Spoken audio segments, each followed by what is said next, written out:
The Quran and the hadiths of the Prophet ﷺ validate and acknowledge people's pain, people's torments, people's traumas, people's anxieties and people's depression, people's fears. And Allah subhanahu wa ta'ala continuously reminds us in the Quran, do not fear, do not fear, do not fear. How do you not fear? Recognize yourself. So there's something called the 3 R's. Recognize, resilience, repair. I want to tell you and share with you something important here that is both studied in science and psychology and also in our sunnah. The core of our sunnah, the core of our deen teaches us this.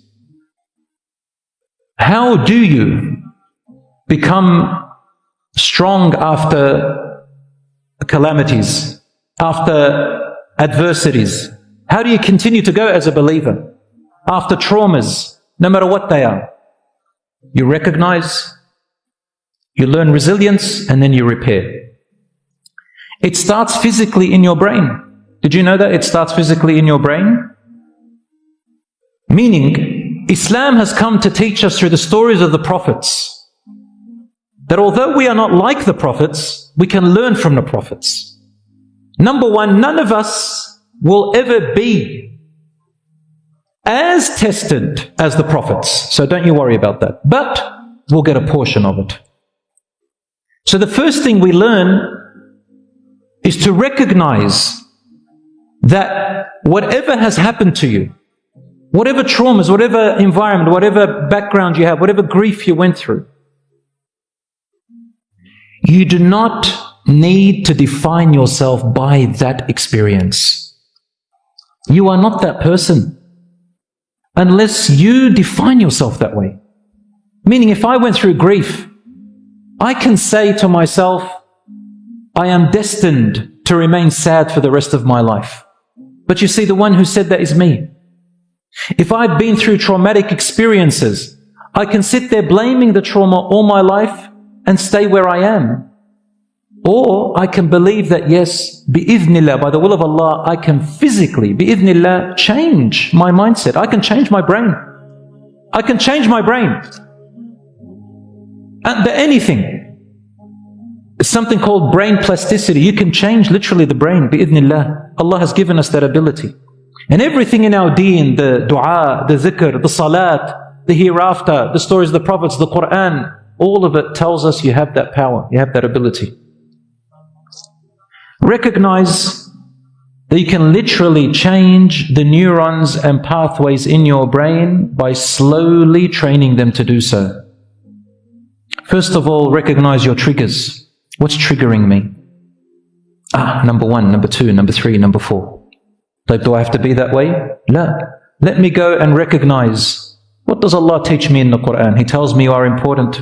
He tells me you have a purpose. The fact that you're still breathing, meaning you still have a need in this world. What is it? Hone into the blessings that Allah has given you. What skills do you have? Even if it's as small as a word that you can say. Even if it's as small as a little pamphlet that you read. Of course, make sure you know what you're writing and get advice, not just haphazardly. Something small.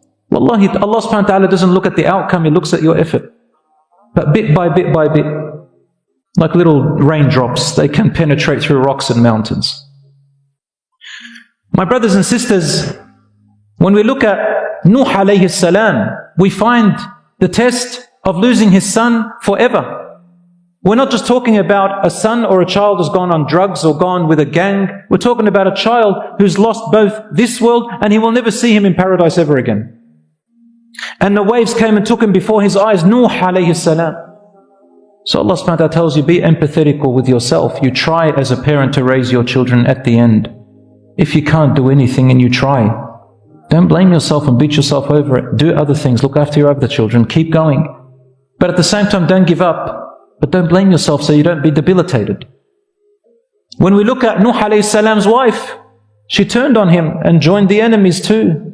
But it didn't stop him from continuing. Yes, he grieved. Yes, he cried. And that's okay. Islam did not come to tell you don't grieve, don't feel the pain, don't try to fight it. But try to add with things that you can do. Why should you deny yourself happiness on the other side? Action that you can put forward to be productive in other ways. It doesn't stop you from doing that. Recognize your triggers and remember that Ibrahim alayhi salam went through trouble with his own father, who told him, get out of my house, and if you stay here, I will stone you to death. لَأَرْجُمَنَّكَ, I will stone you to death. وَاهْجُرْنِي مَلِيًّا, get out. He disowned him onto the streets. But Ibrahim alayhi salam did not let the fact that he carries his father's genetics, or that he was born from a mother and father who had this attitude, he did not let that define him. He didn't sit there saying, because my father is like that, I'm going to be like that, I'm doomed. No. He took control of himself and he said, Ya abati, ya abati, ya abati, my dear father, my dear father, my dear father. He would not be like his father. And his words proved it. And in the end, even when he exiled and told him, get out, he said, Sa'astaghfiru laka rabbi. I'm going to ask Allah to pardon you, Dad. And then he said, Inni dhahibun ila rabbi sayahdeen. I'm going to go to my Lord, He will guide me. And I've never been unblessed in my dua to my Lord. He recognized who else is there for him. Allah will never leave you. So do not define yourself with your past traumas. You can change it, inshallah. When we look at Asya, the wife of Pharaoh, she did not sit there saying, you know, that's it, the entire kingdom is against me. She smiled under torture and said, oh my Lord, build for me a house for you. She lost everything, so she gave it up. She said, oh Allah, build for me a house. There's still hope, inshallah. And on Yaqub alayhi salam lost his son and he went blind from sadness. He sat there and said, I'm not going to complain to you, my children. I'm going to go and complain to Allah subhanahu wa ta'ala my sorrow. I don't need you. Yunus alayhi salam in the belly of the big fish, he did not give up. He made a mistake, but he did not define himself by that mistake. He repented. La ilaha illa anta subhanaka inni kuntu min al-zalimin. The Prophet ﷺ said that one of among the best du'as that will relieve you from any worry or hardship or misery is to say, La ilaha illa anta subhanaka inni kuntu min al-zalimin. My Lord, there is no God worthy of worship but you. How perfect you are. I have been among the wrongdoers. Until Allah saved, and He says, وَكَذَلِكَ نُنْجِي الْمُؤْمِنِينَ. And whoever says this word, believing in it and having conviction in it, we will also treat them in this same way by doing what? نَجَّيْنَاهُ مِنَ الْغَمِّ. We saved him from the claustrophobia. The stories go on and on in the Quran about resilience next. Resilience. You can, insha'Allah ta'ala, change with little bits and pieces of actions. Exercise, changing the mindset, reading from the Quran and trying to learn from the prophets and the direction that Allah subhanahu wa ta'ala told you, having a support network, having people who can share with you optimism and so on. All of this, inshaAllah, can help you along the way. Have you ever sat with a friend where you were speaking your worries and that friend said a couple of words and you go, I never thought of it that way? Sometimes Allah subhanahu wa ta'ala brings you that help. My brothers and sisters, dua is very important, and a lot of people think that dua is only for asking Allah for things. And Allah kindly and gently tells us in the Quran, and when man goes through some adversity, He calls upon us night and day, and whether he's standing or sitting and crying with all his heart, and when we take away the harm away from him, he forgets that he ever called us. He forgets that he ever made dua to us. Allah subhanahu wa ta'ala is gently telling you, why do you forget? As if yesterday He wasn't calling upon us. Remember Allah also in ease. Dua is also talking to Allah. You have someone that you can sit in the night and say, my Lord Allah, my Lord Allah. Wallahi, it has a huge difference. Slowly but surely, the brain starts to change. Then you repair bi'idhnillah. Well, that's what Islam, and then it came to tell you there's hope. You can change. Sometimes we fear the future. We say, my life is worthless. Some people will get to a point where they think, I have to end it. Why? Why, ya akhi? Allah subhanahu wa ta'ala has given you breath, has given you time, has given you youth, has given you strength, has given you blessings. And nothing ever stays the same. Never isolate yourself. Never isolate yourself no matter what has happened. The human being is not built to be alone. We are an ummah that is together.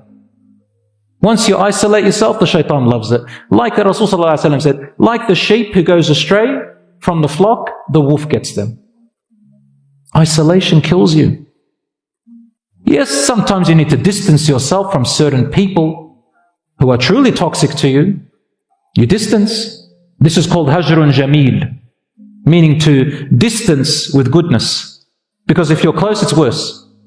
But choose and see which people you can sit with and be connected with, even if it's closer half of the way, who can benefit you, inshaAllah.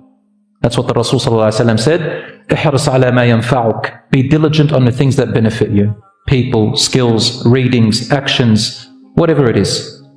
واستعن بالله ولا تعجز. Seek Allah's support and do not give up. Don't become paralyzed. فإن أصابك شيء.